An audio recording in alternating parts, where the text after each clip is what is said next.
کیونکہ آپ نے اللہ کی بات کی، اللہ کو نہ میں نے دیکھا نہ کسی اور نے دیکھا، ہم نے آپ کو دیکھا، آپ پہ بھروسہ کیا، آپ کی باتوں کو یقین کیا، یقینی طور پہ آج بھی ہم آپ کی بات پر یقین کریں گے کہ اللہ پر ایمان لاؤ، ہم لے آئے، ہم نے اللہ نہیں دیکھا۔ آپ نے کہا اللہ کے یہ احکامات ہیں، ہم نے وہ احکامات تسلیم کیے۔ آپ نے کہا کہ غیب کا علم رکھنے والا میرا رب ہے، اس کو سجدہ کرو، ہم نے سجدہ کیا آپ کے کہنے کے اوپر۔ ہمارا سب کچھ قربان نبی کے اوپر۔ محمد این علی۔ اعوذ باللہ من الشیطان الرجیم، بسم اللہ الرحمن الرحیم۔ آج ایک بڑا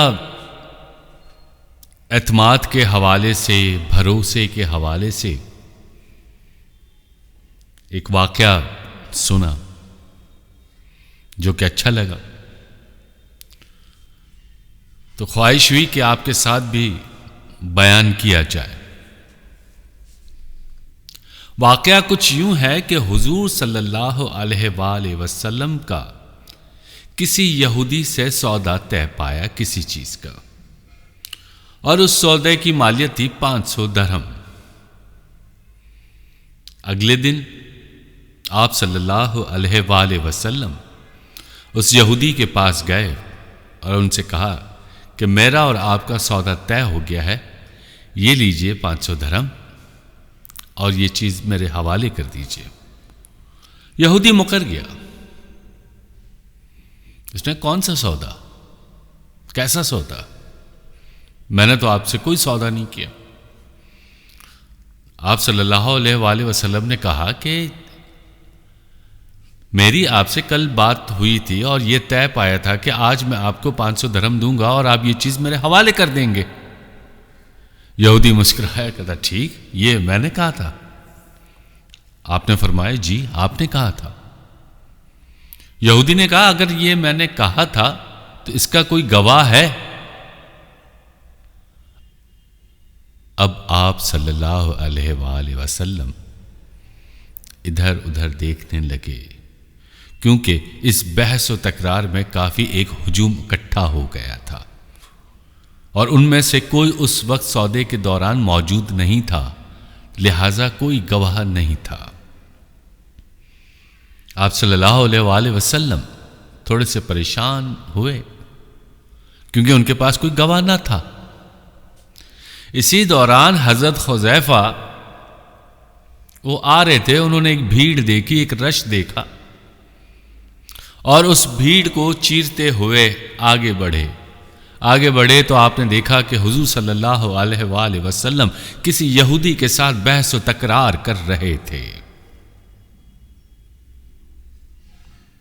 آپ نے فرمایا اے آقا میرے محمد صلی اللہ علیہ وآلہ وسلم، یہ کیا ماجرا ہو رہا ہے؟ پھر آپ صلی اللہ علیہ وآلہ وسلم نے وہ قصہ بیان کیا کہ ایسے ایسے واقعہ ہوا اور یہ شخص مجھ سے گواہ مانگ رہا ہے اور یہاں میرے پاس گواہی کے لیے کوئی موجود نہیں۔ حضرت حذیفہ نے کہا، یہودی کے پاس گیا، اس کہا کہ میں ہوں گواہ، میرے سامنے سودا ہوا ہے، اور یہودی کے سامنے ایک گواہ آ گیا اور وہ سودا ہو گیا۔ چند دنوں کے بعد آپ صلی اللہ علیہ وآلہ وسلم مدینے میں تھے۔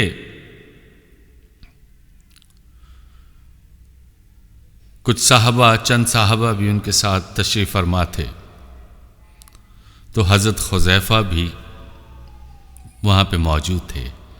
آپ صلی اللہ علیہ وآلہ وسلم نے کہا اے حذیفہ، اس دن جو تم نے گواہی دی تھی تم تو موجود نہیں تھے، تو کیسے گواہی دے دی؟ حضرت حذیفہ نے فرمایا اے میرے آقا حضور صلی اللہ علیہ وآلہ وسلم، آپ نے کہا کہ اللہ پر ایمان لاؤ، ہم لے آئے، ہم نے اللہ نہیں دیکھا۔ آپ نے کہا اللہ کے یہ احکامات ہیں، ہم نے وہ احکامات تسلیم کیے۔ آپ نے جو کچھ فرمایا ہم نے اس کو منوہن تسلیم کیا۔ آپ نے کہا کہ غیب کا علم رکھنے والا میرا رب ہے، اس کو سجدہ کرو، ہم نے سجدہ کیا آپ کے کہنے کے اوپر۔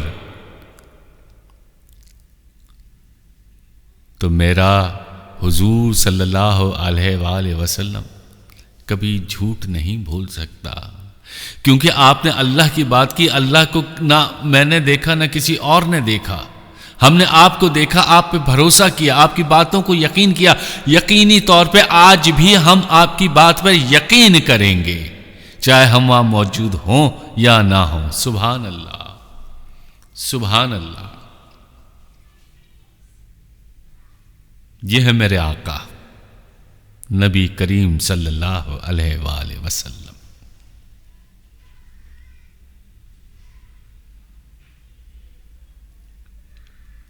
اندھا اعتماد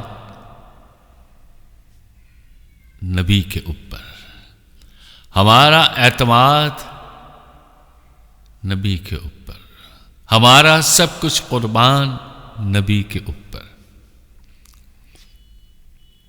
ہم امت محمدی ہیں، میرے آقا نے جو فرمایا اس کو تسلیم کرنا ہر مسلمان کا فرض ہے۔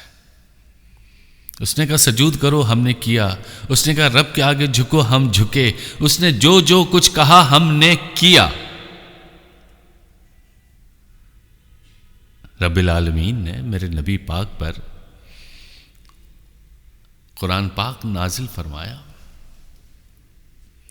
جس میں 700 دفعہ 700 بار لکھا ہے نماز قائم کرو، نماز قائم کرو، نماز قائم کرو۔ ہم نماز ہی نہیں پڑھ رہے، وقت ہی نہیں مل رہا نماز پڑھنے کا، اور پریشان ہوتے ہیں کہ میں نوکری کر رہا ہوں، سب کچھ کر رہا ہوں، تنخواہ مل رہی ہے، سب کچھ ہو رہا ہے، مگر ضروریات پوری نہیں ہو رہی، اخراجات پورے نہیں ہو رہے۔ کیسے پورے ہوں گے؟ تم نے اپنے دین کے احکامات کو پورا نہیں کیا، 5 وقت کی نماز کو پورا نہیں کیا، تو باقی تمہاری زندگی کے سلسلے کیسے پورے ہوں گے؟ نماز تو فرض ہے نا۔ ہر چیز کا ایک سینٹرل پوائنٹ ہوتا ہے، ہمارے دین کا سینٹرل پوائنٹ ہی نماز ہے۔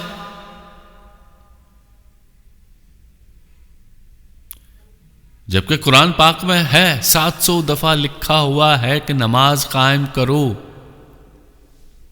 نہیں کر رہے۔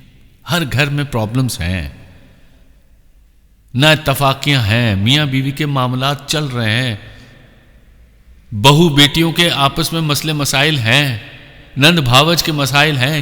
کیوں ہیں؟ کیونکہ ہم اللہ کو، اس کی کہی ہوئی باتوں کو نہیں تسلیم کر رہے۔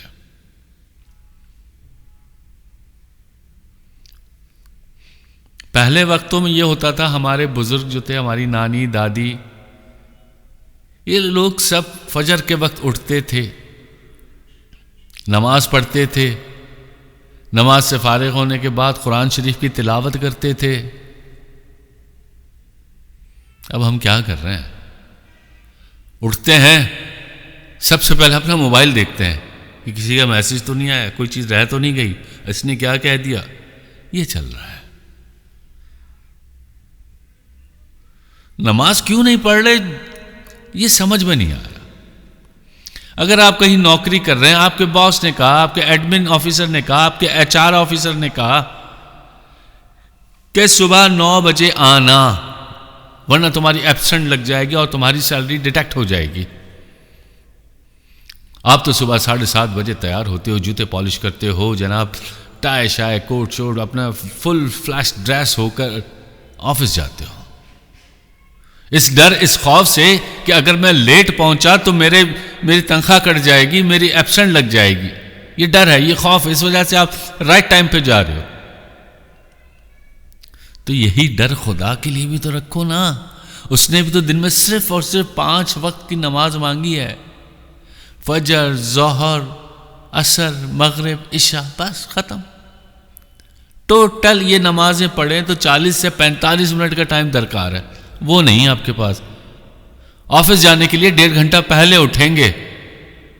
24 گھنٹوں میں 40-45 منٹ ہم رب کو نہیں دے رہے. نماز پڑھیں. ہمارے دین کا سینٹرل پوائنٹ ہی نماز ہے نا. نماز پڑھیں گے تو سارے معاملات حل ہوں گے، سارے معاملات آسان ہوں گے. اب اس چیز سے اندازہ لگائیں کہ قرآن شریف میں 700 دفعہ کہا گیا ہے، فرمایا گیا ہے کہ نماز قائم کرو. اور آپ کے آفس سے ایک دن کا ایک HR لیٹر لکھتا ہے، ای میل کرتا ہے کہ صبح آپ نے 8 بجے آفس آنا ہے، تو آپ ٹھک کر کے پہنچ جاتے ہیں. ایک دن بھی لیٹ نہیں ہوتے، کیونکہ آپ کو ڈر لگتا ہے کہ تنخواہ کٹ جائے گی، ایبسنٹ لگ جائے گی. اور جزا کے دن، مالک یوم الدین، جزا کے دن جب حساب کتاب ہوگا نا، تو سب سے پہلے نماز کا ہوگا. نماز پڑھیں. کہتے ہیں نا کہ نماز پڑھو قبل اس کے کہ نماز تمہاری نماز پڑھائی جائے. نماز پڑھائی جانے سے پہلے پڑھ لینا.